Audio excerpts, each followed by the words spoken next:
Assalamualaikum warahmatullahi wabarakatuh. Selamat malam Bapak dan Ibu semuanya. Sebelumnya perkenalkan, kami mahasiswa dari Universitas Dian Nuswantara atau biasa disebut UDINUS dari program studi Teknik Informatika. Di sini kami akan mempresentasikan proposal proyek perangkat lunak, yaitu pembuatan aplikasi sistem administrasi apotek. Yang beranggotakan saya sendiri, Riki Setiawan, sebagai Project Manager dan Back-end Web Developer. Kemudian ada Muhammad Hanif Rosyadi sebagai UI dan UX Designer, sebagai Front-end Designer. Kemudian ada Hanung Rizky Widianto sebagai Sistem Analis dan Desktop Application Developer. Kemudian ada Andika Amartia Budiono sebagai Technical Writer dan Quality Assurance. Presentasi ini topik yang akan disampaikan yaitu mengenai latar belakang, permasalahan, tujuan, metodologi, jadwal proyek, dan yang terakhir ada sumber daya manusia yang kami miliki. Kemudian yang pertama ada latar belakang yang akan dijelaskan oleh rekan kami yaitu Hanung Rizky Widianto. Silakan Mas Hanung. Baik, terima kasih Mas Riki Setiawan. Kali ini saya akan menjelaskan latar belakang dari penulisan proposal proyek ini. Universitas Dian Nuswantara merupakan kampus yang memiliki mayoritas program studi yang berkaitan dengan dunia digital maupun computer vision. Contohnya adalah teknik informatika. Selain itu, masih ada program studi yang berkaitan dengan dunia kesehatan, yaitu rekap medis. Di samping maraknya teknologi dan sistem di dunia, namun masih ada kekurangan sistem guna memperbaiki administrasi yang ada di apotek Indonesia, khususnya di daerah Semarang, Jawa Tengah. Dalam prosesnya, apotek di Semarang, Jawa Tengah seringkali menghadapi permasalahan pada transaksi pembelian, transaksi penjualan, laporan keuangan, bahkan persediaan stok obat dikarenakan belum adanya sistem yang terkomputerisasi. Melihat kondisi tersebut, maka perlu kiranya dibuat sebuah aplikasi apotek agar proses transaksi yang dilakukan dapat berjalan cepat dan akurat.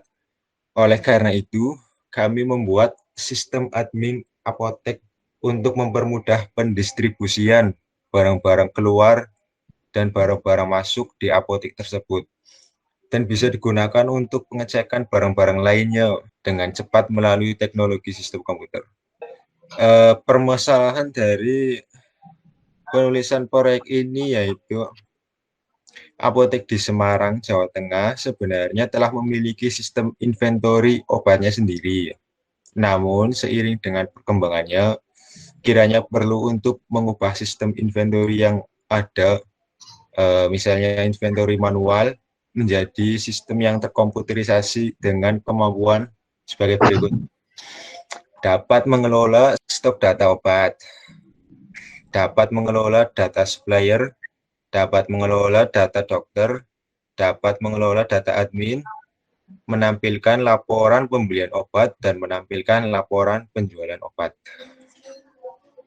Tujuan kami dalam menulis proposal proyek ini yaitu satu, menghasilkan perangkat lunak untuk aplikasi apotek yang memiliki fitur-fitur standar seperti menambah data obat, menghapus, menampilkan stok obat, membuat laporan pembelian dan penjualan obat. Yang kedua, meminimalisir kesalahan terhadap pencatatan pembelian dan penjualan obat yang dilakukan apotek. Yang ketiga, memudahkan pekerjaan admin karena bisa mendapatkan informasi persediaan obat di apotek secara cepat dan akurat. Kemudian ada di bagian metodologi yang akan dijelaskan oleh rekan kami yaitu Muhammad Hanif Rosyadi. Silahkan Mas Hanif untuk menjelaskan. Terima kasih Mas Riki atas kesempatannya. Kali ini saya akan menjelaskan tentang metodologi yang kita gunakan. Sebelumnya saya akan menjelaskan tentang apa itu metodologi. Metodologi merupakan cara yang digunakan untuk memperoleh kebenaran menggunakan penelusuran dengan tata cara tertentu dalam menemukan kebenaran itu sendiri, tergantung dari realitas yang sedang dikaji ataupun tema topik yang sedang ditelusuri. Metodologi tersusun dari cara-cara yang terstruktur. Dalam hal ini, metodologi merupakan elemen yang paling dasar dari suatu proses bisnis, bisa dikatakan paling utama dan menjadi dasar kajian dan kegiatan-kegiatan selanjutnya. Berikut ini adalah suatu metodologi untuk merealisasikan proyek perangkat lunak sistem admin apotek yang akan ditempuh dengan langkah-langkah sebagai berikut. Yang pertama yaitu studi kelayakan atau feasibility study. Studi kelayakan ini dilakukan untuk mempelajari proses bisnis yang berlangsung pada sistem yang dibuat pada aplikasi apotek untuk mengidentifikasi fungsi-fungsi bisnis yang diperlukan agar kebutuhan aplikasi perangkat lunak dapat disimpulkan secara pasti. Ditampilkan dalam slide struktur menu admin ataupun karyawan secara umum. Ini adalah desain fungsi dari sistem admin apotek yang akan kita buat. Yang pertama yaitu ada fungsi login yang menampilkan halaman login, lalu ada menu utama, ada akun, ini fungsi untuk penyimpanan data, akun-akun dari admin ataupun karya, lalu ada master data dengan fungsi-fungsi yang sejajar dengan master data, atau master pasien, master barang, master pembelian, master resep, dan master supplier. Lalu ada data-data transaksi, data pembelian obat, penjualan obat, laporan pembelian, data pasien, data barang, data resep, data supplier, dan logout. Fungsi logout menjadi fungsi terakhir yang akan kita tampilkan nantinya. Lalu ada desain fungsi. Desain fungsi itu menggambarkan apa yang bisa dilakukan oleh seorang admin. Admin nantinya akan bisa melakukan fungsi login, lalu mengelola data obat. Setelah itu ada bisa juga mengelola data supplier, mengelola data pasien, mengelola data pembelian obat, mengelola data penjualan obat, pembuatan laporan, dan logout. Itu merupakan fungsi-fungsi dari sistem admin apotek. Nantinya oleh data pembelian obat nanti akan terhubung dengan supplier sebagai penjual obatnya. Lalu juga dalam data penjualan obat nanti akan terhubung oleh data pembelian obat dari pelanggan, nanti akan berhubung di sini. Kemudian selanjutnya akan dijelaskan oleh Andika Amirtia Budiono. Silakan Mas Andika untuk menjelaskan. Oke, terima kasih untuk Mas Riki. Kemudian ada pemrograman atau programming. Pemrograman adalah yaitu melakukan pengkodingan untuk merealisasikan desain fungsi yang telah dibuat. Jumlah baris coding ini turut besar kecilnya harga perangkat lunak yang dibuat. Dalam jenis pemrograman yaitu ada Python, Java, PHP, dan sebagainya. Dan yang keempat adalah pengujian atau testing. Dalam pengujian ini itu dilakukan untuk mengetahui apakah pekerjaan pemrograman telah dilakukan secara benar atau belum, sehingga bisa menghasilkan fungsi yang dikehendaki. Pengujian juga dimaksudkan untuk mengetahui keterbatasan dan kelemahan program aplikasi yang dibuat untuk sebisa mungkin dilakukan penyempurnaan. Dan pengujian ini sebagai proses validasi dan verifikasi bahwa pemrograman atau aplikasi produk untuk satu memenuhi kebutuhan yang mendasari perancangan dan pengembangan perangkat lunak, lalu ada berjalan sesuai yang diharapkan. Jadinya untuk pemrograman ini tuh bisa berjalan jika program ini tuh sudah benar dan sebagainya.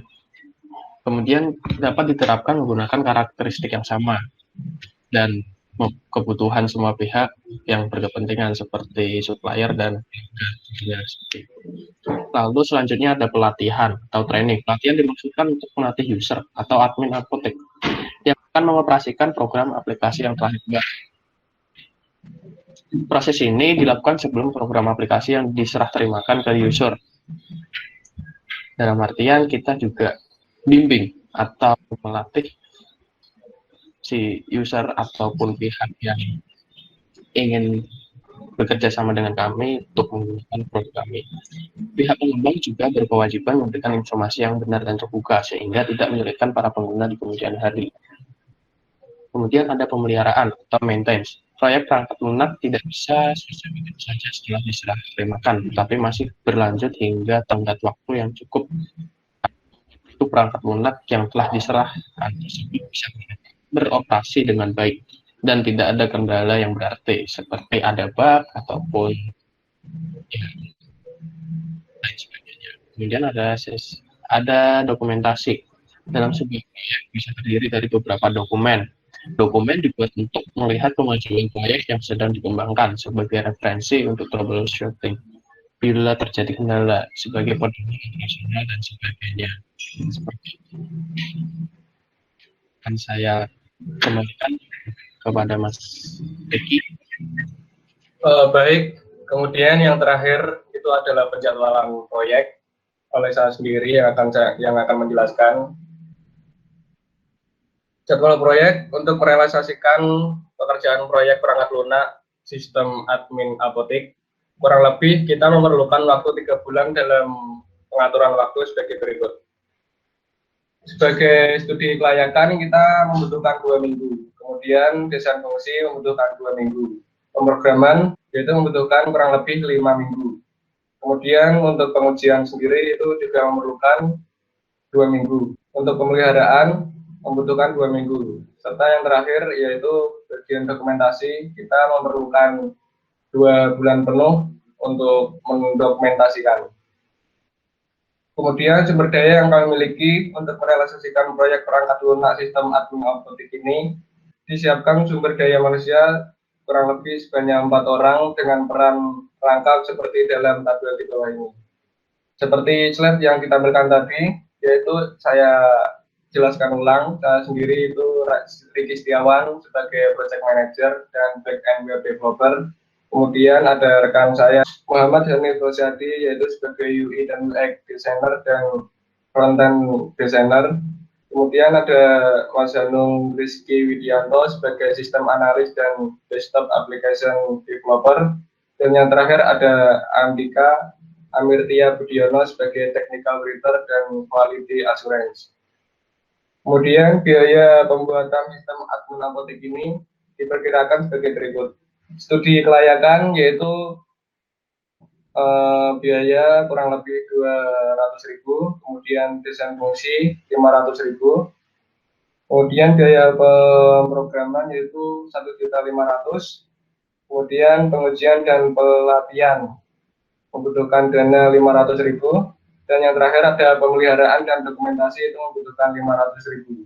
Dan total jumlah dari semua itu kurang lebih mencapai 3.200.000. Mungkin sekian presentasi proposal pembuatan proyek perangkat lunak yang dapat kami sampaikan, yaitu pembuatan sistem admin apotek. Semoga diadakannya presentasi ini menjadi bahan pertimbangan dalam upaya mengembangkan aplikasi sistem admin apotek ini. Dan kami harap pelayanan yang kami tawarkan ini bisa bermanfaat secara optimal sesuai dengan harapan bersama. Jika ada kekurangan dari presentasi, kami ucapkan mohon maaf yang sebesar-besarnya. Sekian, terima kasih. Wassalamualaikum warahmatullahi wabarakatuh.